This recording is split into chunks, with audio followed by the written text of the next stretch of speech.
I will say that this morning that a group of the crime scene agents returned to the scene. They were doing additional investigations around the riverbed and the area where the girls were found. We also had an aviation unit of the Oklahoma Highway Patrol. They assisted in the examination down there. Some of those agents that are out there today, they're seasoned, experienced people.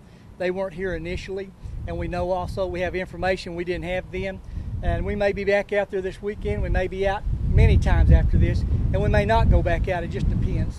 I can say now that we have a witness who drove past the girls a few minutes before they were shot.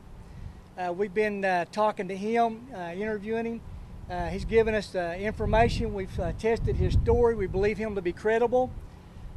Without telling you what all he said or anything, but we can let you know, and the shooters out there, that we do have a witness that was there shortly before the shooting.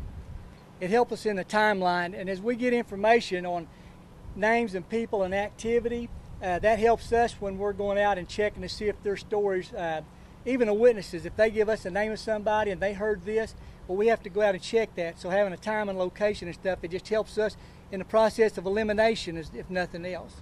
Each girl was shot with both calibers. In other words, if we have two shooters, then each of the shooters shot each girl. If we have two shooters. We've got quite a bit of evidence, and as that evidence is analyzed, I feel like that's going to help